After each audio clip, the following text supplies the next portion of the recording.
Today in our studio, we have two wonderful guests, two successful Armenian businessmen, Gevorg Grigoryan and Samvel Poladian, the co-founders of NinthGen Consulting Group. Hello.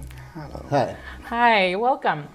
My first question would be, I would like to understand who are the people in front of me. So what do I need to know about you to understand the people that you are? So I'm Gevorg Grigoryan, the founder of NextGen Vision. About me, I drink a lot of coffee the whole day. That's something personal. Yeah, like every other Armenian, right? It's like a national trait, right? Mm-hmm. I'm Samvel Poladian.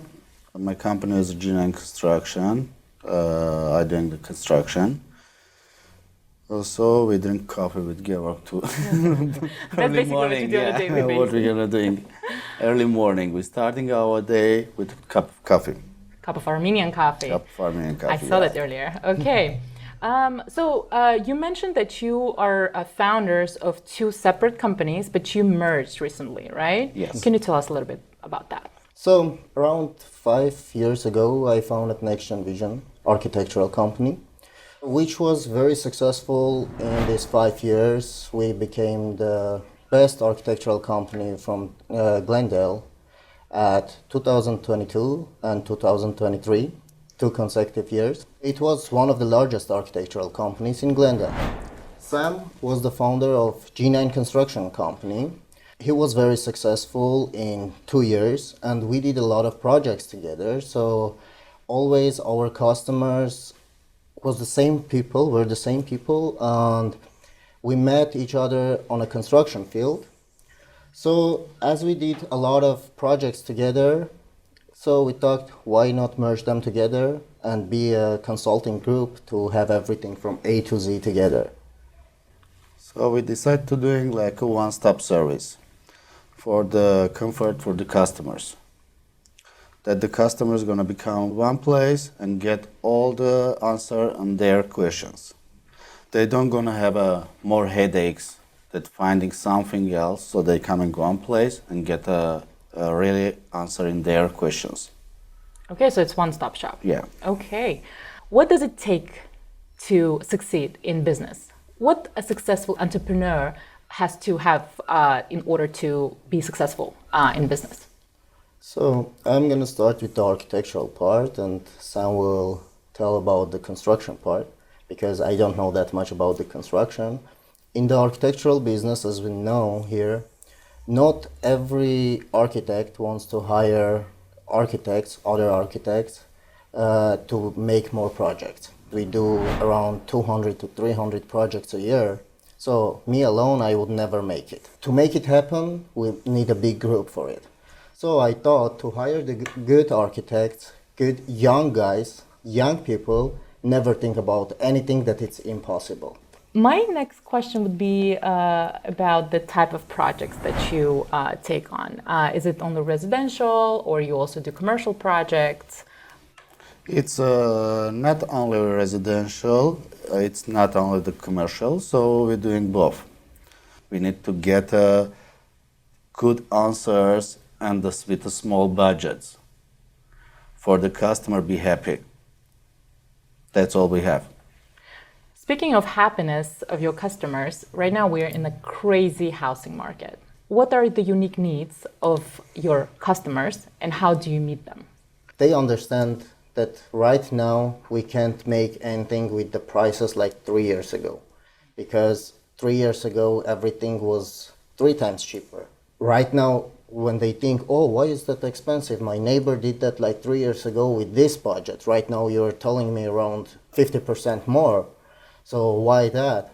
Because of the prices of the materials, because the materials went higher. Every day the prices is changing.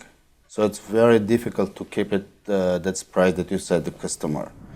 Because right now that the reason that we're working very fast and we want to finish our job very fast, because we give them estimate for the like a month ago. If it's take like 1 year, we're gonna losing the money. That's the reason, and the comfort for the customer too, to doing that its job fast. Our goal is like the last time we did project architect, and construction together. It's taken just 4 months. It's very fast. In 4 months to make A to Z done and give the keys to the client. Everyone in our company, everyone knows that we did that. Okay, if we did that, we have to go faster. We have to go better. So it doesn't matter if nobody can do that, but we Right. have to go better. Right. Let's say I'm your customer. So what steps should I take to make my dream come true of becoming a homeowner? At first, you're gonna understand for what you wanna buying houses, for investing in real estate or for yourself, because that's very different. If you wanted to investing, we're gonna looking the houses that we can building on it, doing additionals, ADU or junior ADU that you can give by rent. You're gonna make money for that one.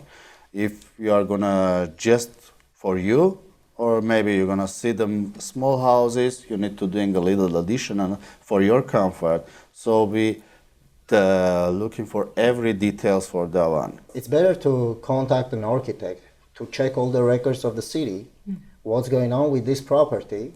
So sometimes that's even free if they will come like back, and sometimes just a small amount of money, but it is worth it to know that everything is okay with this property and they can move forward, even if they are buying it to live there, not any addition or anything. But if you want to do any addition or to do like ADU, junior ADU, SB9, any more units, it's much more important to contact the architect, because the architect will check all the codes. I don't tell that the real estate can't check the zoning. They check the zoning as well. But sometimes after the zoning, there is a small code behind it that the real estate doesn't know what that means. They look, let's say, R1 zone. R1 zone, everyone knows that it's 45% of the lot you can build a residential property like house, ADU, junior ADU, garage. It's the 45%. But sometimes you see there is R1, and behind the R1 says RFA. It makes the 45% goes down to 30%. Wow. Which the real estate, your agent will never know. There are a lot of codes behind it. So it's better to contact at the first the architect to know what you can do there. Oh, wow. I didn't know that either. So what is the scope of the services that you provide? So you provide inspection, right? So what else do you provide? So we work actually with good real estate agents as well. We provide real estate agent, architectural, engineering, mechanical, electrical, and plumbing engineering calculation and drawings, energy calculations, design, interior, exterior design, visualization with VR, which are the glasses that you take the glasses and walk through your future house, which is not built yet. But we have the first in this area. We have the Unreal Engine, which is like making a game on your future house. So you take the glasses, the VR glasses, you go into your house, you're not just looking, you can make the remodeling yourself, paint the walls, move the chairs, move everything, and make comfortable for you. So you can make your remodeling yourself. Wow. In real time. Yes, in real time, in your house, in your future house. So you do the remodeling yourself, then we pull the permits based on your remodeling. You just told us about zoning. That was very interesting, I thought. So what are other obstacles that are not so obvious to, let's say, first-time buyer? The first point is the zoning. So, and even the cities every city has separate rules. Let's say R1 zone in Los Angeles is 45%.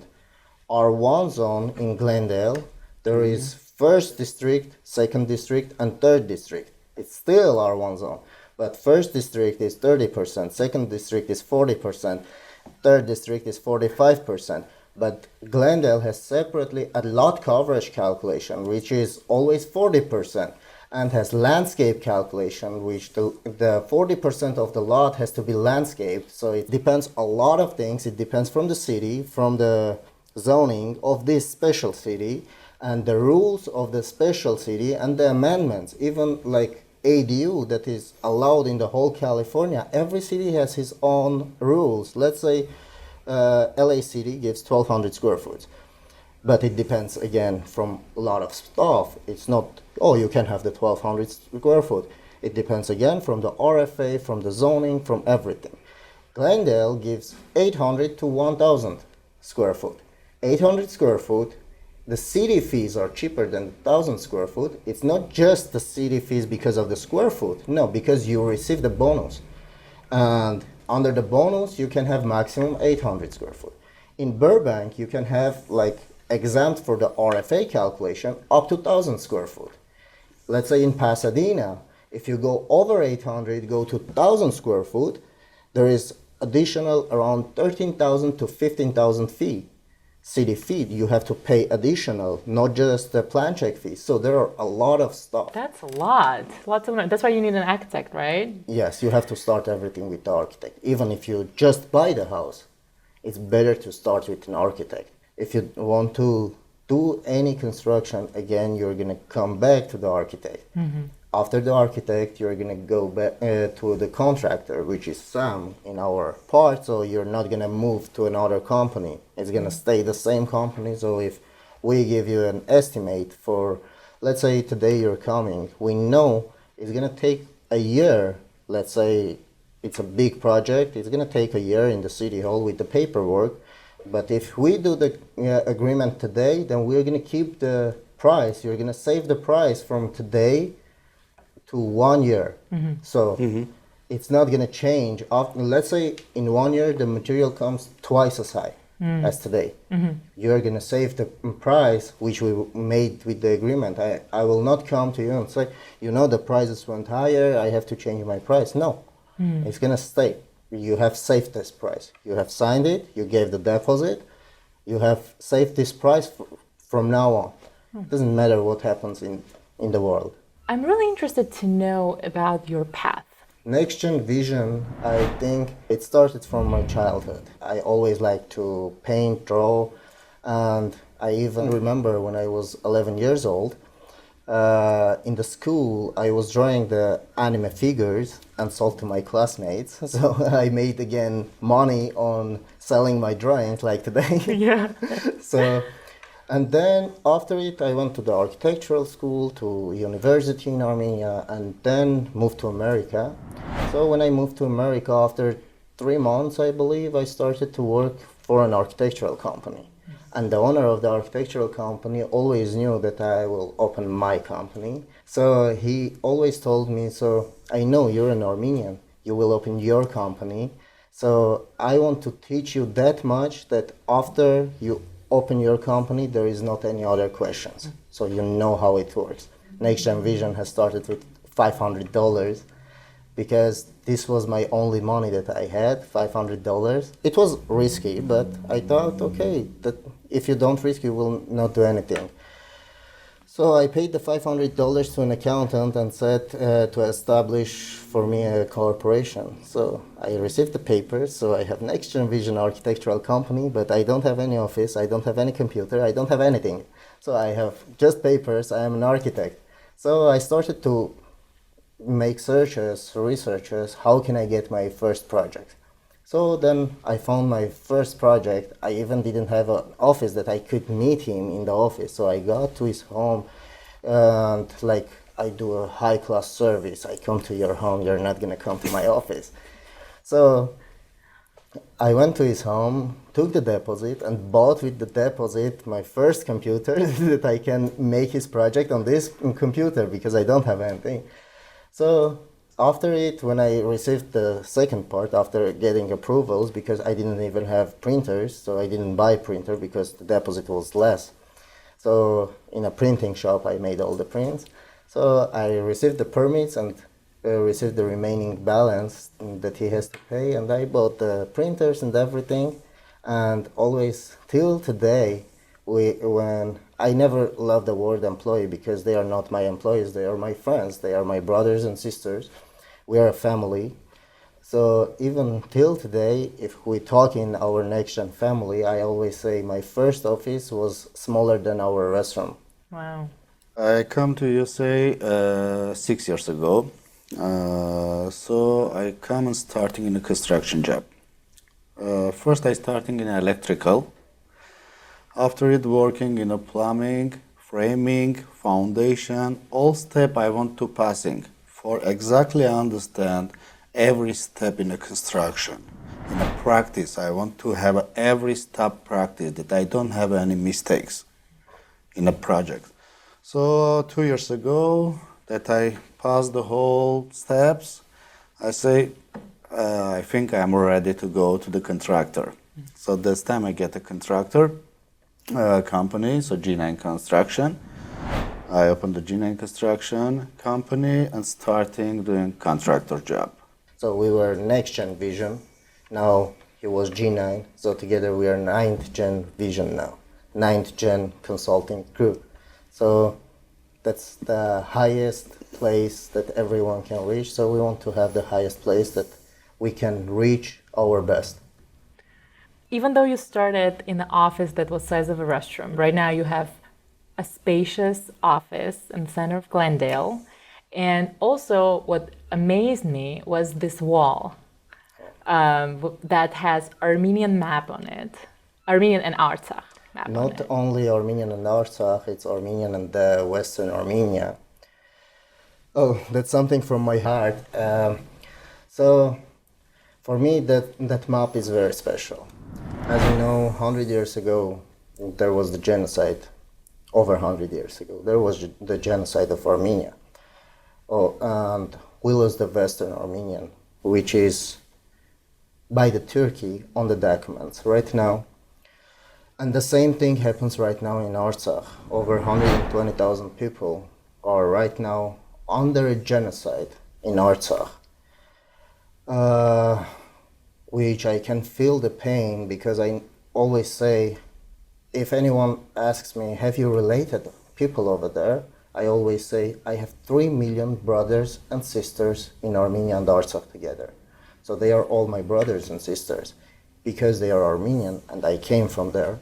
And even if they would not be Armenian, if I knew that it happens, let's say, in Australia, they are under blockade. 120,000 people under a blockade without food, medicine, electricity, gas supply, anything. The minimal stuff that the people need to live. Without that, I would even fight for them as well. Not just because they are Armenian. Yeah, if they are Armenian, they are my brothers and sisters. If they would be other nations, I would fight for them as well. Because it's a genocide. It's a new art of the genocide. And you both spent countless nights in front of Azerbaijani consulate. How was that? Yeah. Every day we was there. Georg lived there. That's days Georg lived there. So I take care of the jobs, and after jobs I go over there for supporting our people in Artsakh, supporting them to get it through that they don't block it and open the Lachin corridor. Actually, we started the protests from Adam Schiff's office. So we started from there. Then, as many people know already, after the 134 freeway, we blockaded it. After that, we moved to Azerbaijani consulate, and day and night we were there. So it was like blockade for a blockade. So if you make a blockade in my home country, I will make a blockade here, which I can, and which I'm allowed to do. So we did a blockade here on the front of Azerbaijani consulate, and we tried to bring it to the world news that everyone knows that there is a genocide happening on the other side of the world. That everyone talks right now about many other countries that they are in the war. I don't want to say special names, but there are a lot of wars going on right now. But nobody remembers about Artsakh, or more known as Nagorno-Karabakh. Nobody talks about it. Nobody remembers it. But right now, they are under a genocide. If there is a war, they are fighting soldier against soldiers, but there are just human beings, just people, not soldiers. They are at home without any connection to the world. So that's a genocide, which happens right now. And some people told me, "Oh, why are you doing the protests here? Go to Artsakh and fight over there." I say, "Okay, I'm ready to go to Artsakh to fight there, but the road is closed. How can I arrive there? I'm ready to go to Artsakh, but the road is closed. We are fighting to open the road. So if I could go to Artsakh, then the road would be open and I would not fight here." So what's the solution to Artsakh blockade, in your opinion? In my opinion, is to make the agreement, which was made in November 9, 2020, to bring it to life. So to open the Lachin corridor. There is nothing special that we want. They have the agreement between Armenian Prime Minister and Azerbaijan President. There is the agreement, black and white, on the paper, written and signed. Armenian Prime Minister Nikol Pashinyan, Azerbaijani President Ilham Aliyev, and Russian President Vladimir Putin. They three have signed under this paper. So we want to make the agreement to come to life. Nothing special. Yeah, that's the problem that's coming. They don't keep it like what they did it. Just we don't want that this paper just go to the trash. I call this question the evolution of a dream. What did you dream about when you were little? What are you dreaming about right now? And what do you think will be your dream 10 years from now?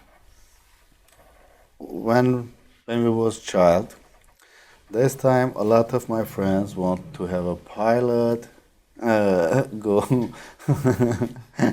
some different parties. This time, just when my dad and mom asking when you grow up, what you gonna do, what's your dream, I just say I want to have a big company, like a business. That time I like a business, and every time I see the company how it's growing, like in the TVs, I say, that's coming my dream. Right now, I can say that my dream is coming true. Yeah. And how about you? So, I don't like the word dream. I love more goal. Because a dream is something almost unreachable. So if you reach your dream, then there's nothing else to live for. So for me, right now, a dream was from the childhood till now to receive the Great Armenia back. So that's a dream that I have had and will have always. But as a goal from my childhood, since 14 years old, when I was 14 years old, my goal was to be an architect, a successful architect, which I could arrive to architecture, to be a successful architect in Glendale for now. And my next goal is to move forward, to have even larger and larger and larger. So even to become the largest architectural company, actually right now the consulting group, the whole company, to become the largest in USA, in the world. So there is no stop. So right now the next step is to become larger company, to become more successful, like for the whole California. We do actually projects in the whole California. Started from the southest point, like San Diego, even souther, where the border is, from there till Santa Rosa we did projects, which is northern than San Francisco. So, to grow more. Georg, Samuel, thank you so much for your time. It was a pleasure to have you here at our studio. Thank Thank you. you.